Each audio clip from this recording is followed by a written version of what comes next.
I can be what the Bible says I can be. I can be what the Bible says I can be. I can do what the Bible says I can do. Saya dapat lakukan apa yang Alkitab katakan saya dapat lakukan. And I can have what the Bible says I can have. Saya dapat miliki apa yang Alkitab katakan saya dapat miliki. I declare it. Saya menyatakannya. I believe it. Saya percaya And I receive it. dan saya menerimanya In Jesus' di name. dalam nama Yesus. Amen. Your Christianity is not about somebody. Kita lihat kekristenan kita bukan mengenai orang lain. Your Christianity is about you and God. Kekristenan kita adalah mengenai Tuhan dengan kita. And God brought us together so that we become united, that we can take the nations, that we can become testimonies, that we can become a light in dark places. Dan kita menjadi satu, yaitu supaya kita bisa mengambil, yaitu memenangkan seluruh bangsa di bumi ini, sehingga kita bisa menjadi terang di tempat-tempat yang gelap, sehingga kita bisa memberi saksi mengenai Kristus dimanapun saja. It's not about your disappointment. It's not about your lack. It's not about I don't like his ways or I don't like his ways. It's about standing and knowing what God wants you to do and be part of the kingdom. Bukan mengenai yaitu kekecewaan kita, bukan mengenai yaitu saya suka si A, saya nggak suka si B, tidak. Yaitu mengenai kita mengambil bagian di dalam kerajaan Allah dalam bumi ini. By you saying I have no choice, you have made a wrong choice already. Dengan saudara mengatakan, wah saya nggak ada pilihan lain, itu saatnya saudara sudah mengambil keputusan yang salah. Make the right choice then, Tapi ambillah keputusan yang benar, buatlah keputusan yang benar. not the wrong choice. Janganlah saudara mengambil keputusan yang salah. We are engaged in a spiritual conflict. Karena kita yaitu dalam peperangan rohani. You understand, right? And our spiritual conflict is not your enemy, is not the people. Musuh kita semua bukanlah manusia itu sendiri. Be like Jesus, forgive and love. Yaitu biarlah saudara seperti Yesus mengasihi mereka dan mengampuni mereka. And move on with your life. Dan bergerak maju terus dalam kehidupanmu. Because the Bible says in Ephesians 6:12, Karena kita tahu dalam Efesus 6 ayat 12 itu dikatakan, for we wrestle not against flesh and blood, but against principalities, against powers, against the rulers of darkness of this world, against spiritual wickedness in high places. ayat 12 kita semua baca sama-sama. Karena perjuangan kita bukanlah melawan darah dan daging, tetapi melawan pemerintah-pemerintah, melawan penguasa-penguasa, melawan penghulu-penghulu dunia yang gelap ini, melawan roh-roh jahat di udara. We must face this conflict as if our very salvation depends on it. Yaitu kita harus hadapi konflik peperangan ini, yaitu penting sekali sama seperti keselamatan kita bergantung dalam hal ini. Because it does, the salvation is depending on it. Karena memang benar, yaitu keselamatan kita juga bergantung akan hal ini. And in these scriptures, in the book of Ephesians, it seems that the opposition is very invincible, very strong. Dan kelihatannya yaitu yang melawan kita itu nggak kelihatan, tapi sangat kuat sekali. If we read like that, it seems that they are very powerful. Dan jika saudara lihat yaitu melawan seperti pemerintah-pemerintah, penguasa-penguasa, penghulu-penghulu dunia gelap ini atau di udara, katanya kuat sekali mereka. But the church is guaranteed to be victorious. Tetapi Tuhan menggaransi bahwa gerejanya itu dalam kemenangan. God said, even though they seem invisible, but I guarantee you a victory. Karena Tuhan sendiri yang mengatakan yaitu meskipun mereka tidak terlihat oleh mata, tetapi Tuhan sendiri memberikan kemenangan itu pada saudara. So the scripture is saying in Luke chapter 10 verse 19. Dan dikatakan dalam Lukas 10 ayat 19, Behold, I give you power to tread on serpents and scorpions and over all the powers of the enemy, and nothing shall by any means hurt you or harm you.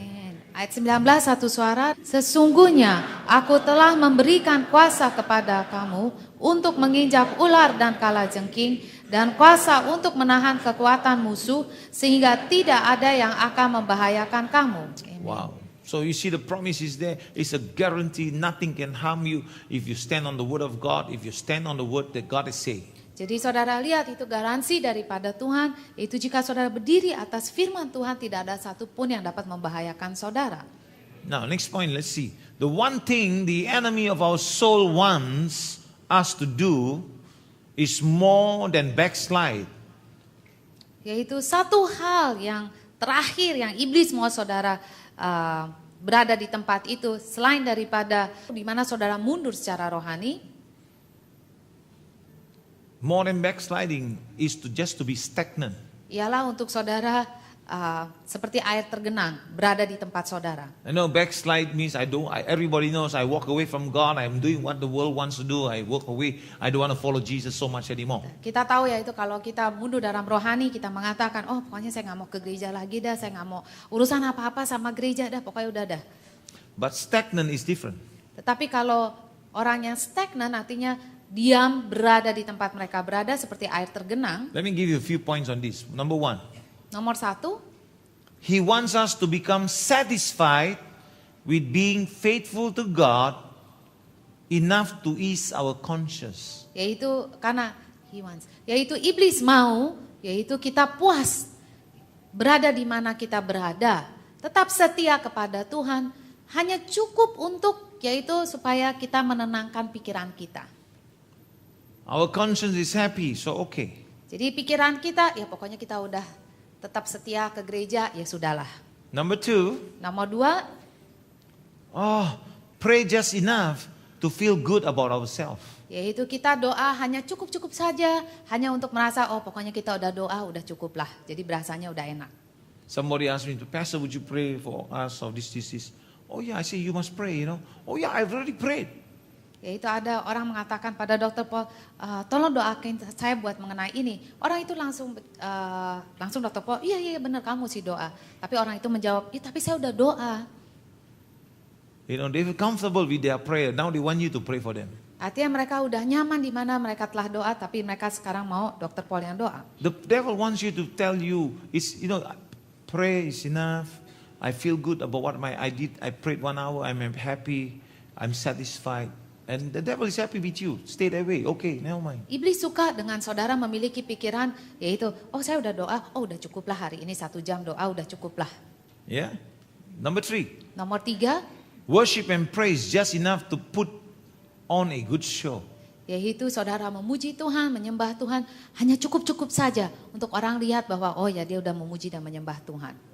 You see, worshiping is not about putting on a good show. Worshiping is about getting to the place where God wants you to be in the presence. Ya, karena pujian dan penyembahan itu bukan suatu pertunjukan atau seperti suatu show, tapi yaitu untuk seharusnya pujian penyembahan membawa saudara masuk ke tempat hadirat Tuhan, di mana yang Tuhan inginkan saudara berada.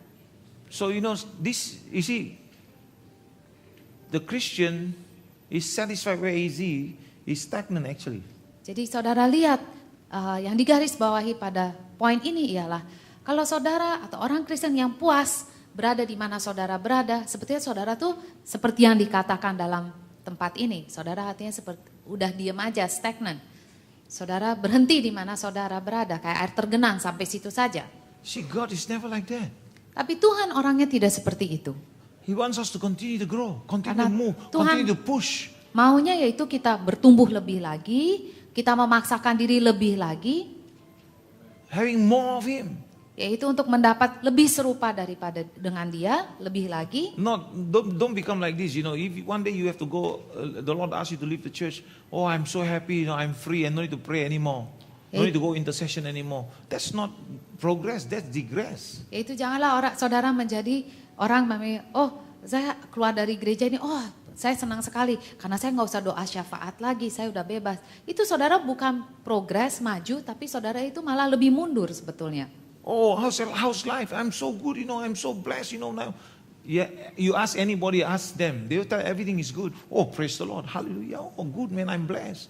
But if you cut inside, you see, maybe a different story. Ya itu kalau ditanya itu gimana semuanya, oh baik-baik sehat-sehat. Memang semua kalau kita tanya siapa sih yang mau bilang kejelekannya ya nggak ada lah ya.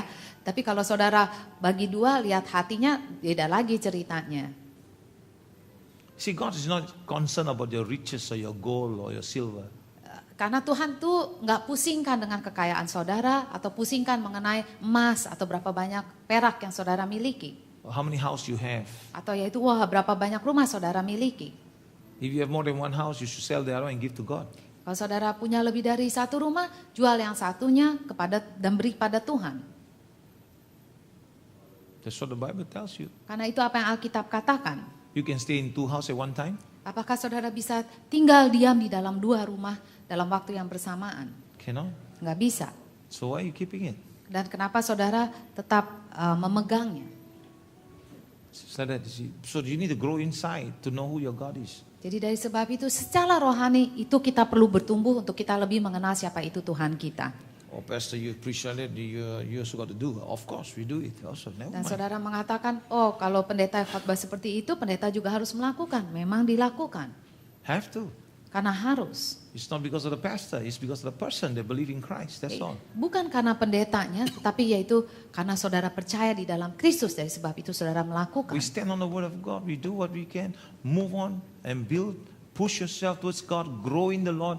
Become an offensive church. Yaitu berdiri di atas firman Tuhan, percaya dalam firman-Nya. Saudara memaksakan diri saudara lebih lagi untuk percaya di dalam Tuhan, melakukan lebih lagi dan menjadi yaitu gereja yang menyerang. Number 4. Nomor 4. When I use this is the devil wants you. And this one, that's what he's telling you. Ini Okay? berbicara mengenai apa yang sebetulnya iblis inginkan dari So saudara. he wants us to move to a defensive posture and hold our own.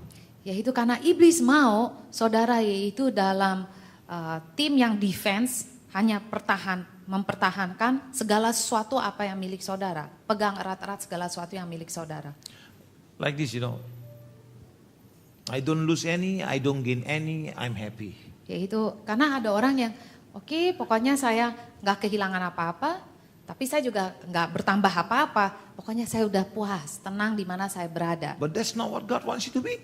Tetapi itu bukan yang Tuhan inginkan. You got to push yourself. Tetapi saudara yaitu harus paksakan diri saudara untuk mendapatkan lebih lagi dari Tuhan. I can preach to you, but you got to decide whether you want to run or not. Ya, begitu juga sama, firman itu diberitakan pada saudara, tapi sekali lagi saudara harus putuskan, benar nggak? Saudara mau melakukan menurut ke firman Tuhan atau enggak? You want to follow instruction, you want to disobey, you want to do what? The outcome is you going to repeat, not me. Yaitu saudara yang harus mengambil keputusan, saudara mau ikutin instruksi firman Tuhan atau enggak. Tapi gimana juga hasilnya, yaitu saudara juga yang tuai. Follow me? Bisa saudara ikuti. And then, if we don't unite, we lose. Dan pada akhirnya, kalau kita sendiri nggak ada kesatuan, kita juga sendiri yang rugi, kita juga yang kalah. The devil begin to come inside, take control. The negative begin to raise. Dan iblis itu mulai masuk ke dalam, dan hal yang negatif itu tambah lama jadi tambah besar. So you got to push yourself. Nobody's going to push you. Jadi artinya dengan kata lain, saudara harus yang memaksa diri saudara sendiri. Karena nggak ada orang lain bisa memaksa saudara untuk melakukan sesuatu. There's no pastor like me. Karena tidak ada pendeta seperti saya, There's no pastor like Pastor Jonas. dan tidak ada pendeta seperti Pastor Yonas, And there's no pastor like the pastors that we have in our zone. dan tidak ada pendeta seperti yaitu pendeta zone dari tempat ini. They will go down and see you the moment you call. Yaitu dan langsung datang, begitu telepon, oh orangnya langsung datang pendetanya. They'll sit beside you and talk to you. Dan duduk sebelah saudara, mau berbincang-bincang dengan saudara. Because if you think about it, they also have their own problems. Kalau saudara pikir lagi, setiap pendeta juga pasti ada masalahnya masing-masing. You think about it, they also have their own issues. Kalau saudara pikir lagi, pasti ada kesulitan juga mereka masing-masing. But they have to put aside because they decided to follow Jesus. Tapi mereka harus singkirkan semua itu karena mereka udah ambil keputusan untuk mengikuti Kristus. If they complain and they talk negative and they put down other people, they don't deserve anything good because they are not of God anymore. Tapi kalau mereka mengeluh, mereka bicara mengenai yang lain, yaitu mereka nggak layak untuk disebut melayani Kristus. They are not of God. Dan mereka bukan dari Tuhan. They have allowed the enemy to penetrate their soul. Artinya mereka mengizinkan yaitu musuh untuk masuk dalam jiwa mereka. You understand what I'm saying? So you got to learn to push yourself, discipline your lifestyle. I'm not going to help you change because I only can tell you, but you got to decide. Dan saudara harus yaitu putuskan buat diri saudara sendiri. Saudara harus memaksakan diri saudara. Saudara sendiri yang harus mendisiplinkan kehidupanmu. Now, next point. The last thing the devil wants out of this church Hal yang terakhir yang iblis inginkan dari sebuah gereja is for us to exercise our faith. yaitu dengan gereja menggerakkan imannya. See, when the moment you start pushing yourself, Pada one saat- step further is you are exercising faith actually. Dan pada saat yaitu saudara memaksakan diri saudara untuk melakukan sesuatu, mendisiplinkan diri saudara, itu sebetulnya saudara yaitu menggerakkan iman saudara. You know, when I started running, when I have to walk again, you know, Nah waktu umpamanya sama seperti saya, waktu kalau saya berlari saya harus berjalan terlebih dahulu. I cannot run straight away. I got to think I'm no longer as young as I was. Yaitu saya nggak bisa langsung lari karena saya tidak semudah seperti dulu. With my heart stop, no more Dr. Paul. Kalau jantung saya berhenti nggak ada lagi dokter Paul. So I have to walk first. Jadi saya harus jalan terlebih dahulu. Then I have to jog. Dan setelah itu saya lari jog pelan-pelan, Then I start running. baru saya mulai lari. And then when I start finishing this, I have a time frame. Dan waktu saya selesai, saya ada waktu yang saya harus capai. And I have a speed. Dan saya ada yaitu kecepatan. Then I push myself a little bit further Dan saya selalu memaksakan untuk sedikit lebih jauh with the same time frame. dengan waktu yang sama. Wow, you know what I do? Sometimes I say, halfway I'm thinking, oh, I'm too tired, man. Kadang-kadang separuh jalan aja saya udah pikir, aduh udah capek nih. Can you understand when you praying sometimes you feel like, oh yeah, like nothing happening, huh? I think I Sama- can stop already. Sama juga kalau saudara doa benar, kadang-kadang saudara separuh jalan aja, aduh kayaknya nggak ada apa-apa terjadi. I feel good already, I think. Enough, I think. I run enough already. Atau I saud- prayed enough already. Atau saudara berpikir, oh rasanya udah damai, artinya udah cukup nih doanya. Sounds familiar? Kelihatannya seperti itu enggak? So I feel the same thing, you know. Begitu juga dengan saya. Then I say, God, I can do all things through Christ Jesus who strengthen me. Lalu saya berpikir ya itu Tuhan, saya dapat melakukan segala sesuatu melalui Yesus Kristus yang memberi kekuatan pada saya. Oh God, you are the strength of my life. Dan saya mulai katakan lagi, Tuhan Kau adalah kekuatan dalam kehidupan saya. And then somehow, you know, I finish my race. Tapi ya itu gimana juga saya selesaikan apa yang saya harus lakukan. And the next day I go more and more and more. Now Dan I'm esok- crossing at different levels already, but at the same time. Yaitu tapi esok harinya lebih lagi dan saya sudah mendapat lebih jauh. And I don't stop. Every day I bang myself. Dan push saya myself. tidak berhenti, pokoknya setiap hari saya latihan lari saya. Because I don't want to allow the devil Karena saya tidak mau mengizinkan si iblis, to stop me or prevent me from exercising my faith. yaitu untuk menghalangi saya dengan saya menggerakkan iman saya. Have you ever wake up and think in your room and think, where am I? Pernahkah saudara yaitu bangun pagi-pagi saudara pikir, di mana ya saya? So I'm traveling so much that, you know, one day I woke up in the morning, about 2 o'clock in the morning, and then I just sat on the bed. I think, I'm looking at the surrounding, I don't recognize. In my own bedroom, I don't recognize. Yaitu karena saya terlalu banyak pergi, yaitu satu hari pagi jam 2 pagi saya bangun, saya pikir di mana ya saya? And then I try to figure out, I stand, I walk, I go to the bathroom, I don't recognize also. Saya ke WC saya juga masih mengenalinya. Then I sit down, I say, where am I? Lalu saya pikir lagi di manakah saya? Then suddenly, oh yeah, home. Ha, home, praise the Lord. Lalu saya pikir, ini kan rumah saya sendiri. Saya bilang puji Tuhan. That's why you got to push yourself and exercise your faith so you know where you are. Jadi saudara harus yaitu gerahkan iman saudara sehingga saudara tahu di mana saudara berada. If not, you'll be lost, you know. Kalau enggak saudara hilang. I exercise my faith. Saya menggerakkan iman saya. The devil doesn't want us to push to the intensity of our praise to a new level. Yaitu iblis juga tidak mau yaitu untuk kita paksakan di dalam intensitas yaitu masuk ke dalam level yang lebih tinggi lagi dalam pujian dan penyembahan kita. If you notice the last 10 months, I brought the church in a different way for our intercession. Yaitu jika saudara perhatikan 10 bulan terakhir ini doa syafaat kita itu sedikit berbeda. Changed a lot in the sense we enter more in worship and praise and begin to pray and warfare in a different level now. Yaitu kita mulai dalam pujian penyembahan lebih lagi, yaitu doa syafaat peperangan lebih lagi. And it's a season that God brings us inside. Tapi itu adalah sebuah musim di mana Tuhan yang membawa kita masuk ke tempat itu. So we must bring our praise in a different type, intense level, the next level, next level, next level, where God wants us to go. Dari sebab itu dikatakan yaitu kita harus paksakan masuk ke intensitas pujian lebih tinggi lagi bersama Tuhan.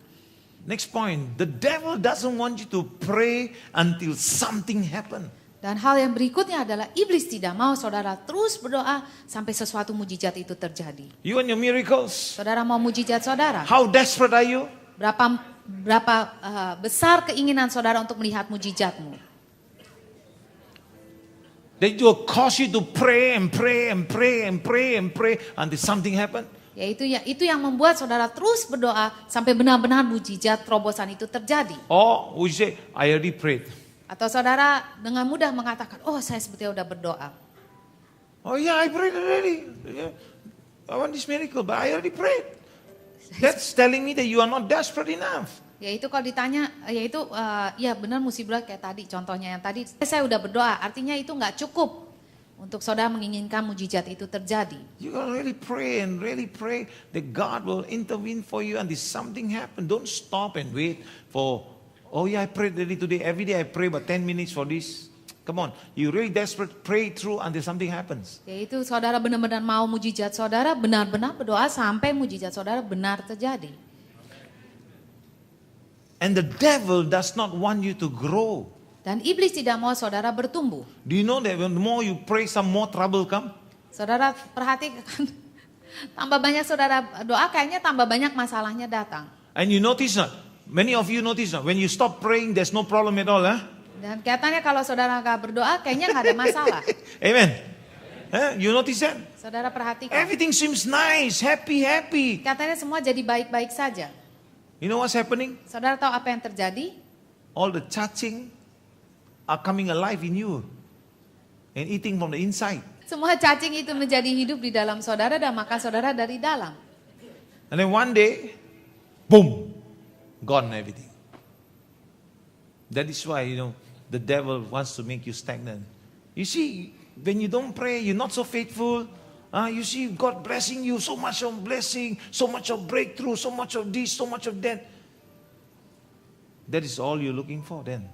Dan satu hari itu bisa hilang semuanya karena seringkali itu yang kita digoda, yaitu lihat kalau kamu gak doa, toh masih aja juga ada berkatnya begitu banyak, yaitu terobosan masih aja terjadi kanan kirinya. Dan sebetulnya kalau dilihat lagi, sebetulnya itu yang saudara cari dalam kekristenan. You got to break through, my friends. Dari sebab itu dikatakan saudara harus bisa merobos lebih lagi dari itu semuanya. Come out of the norm. Yaitu keluar daripada kebiasaanmu. Come out. Melangkah keluar dari kebiasaanmu. I know you're busy. Saya tahu saudara sibuk. You mean you can't even make time for God? Apakah saudara katakan saudara nggak bisa beri waktu sedikit aja bagi Tuhan? How many hours you give your time for business? How many hours you give your time berapa for jam your work and this and that? Saudara And then you berikan cannot untuk give. usahamu atau pekerjaanmu. And you don't even, in just 1 hour you say, so hard, struggling. Tapi 1 cannot jam wake up saja in the kayaknya morning, susah my banget. eyes. Oh God. Cannot wake up in the morning. Gak bisa bangun pagi-pagi. You know, the difference within people is this. One who Perbedaannya listen to antara instruction, orang yang mendengar instruksi, they go through troubles, mereka melewati masalah, but they will see the miracles. tapi mereka akan melihat mujizatnya. Another one say, yeah, but Yang satu sisi lain, it's the same thing, man, Pastor. I wake up 7 o'clock, I pray still what? yang dia mengatakan yaitu saya jam 7 pagi juga saya bangun, saya doa terlebih dahulu. Isn't it like going to school different time? Tidakkah itu sama seperti kalau saudara yaitu sekolah pagi-pagi beda-beda terus jam masuk sekolahmu? Can every house of God has different policies? Karena setiap rumah Tuhan, setiap rumah tangga ada peraturan yang berbeda-beda. And you are in this house. Dan saudara dalam rumah Tuhan, You are taught to use the weapons of your warfare. dan di sini saudara diajari bagaimana untuk memakai peperangan senjatamu. You are taught to pray in the early hours of the day. Dan di sini saudara yaitu diajari untuk bangun pagi-pagi untuk berdoa. Read your Bible. Baca Alkitab saudara. Study the Bible. Pelajari firman Tuhan. Finish the Bible in a year. Selesaikan bacaan firmanmu setiap tahun.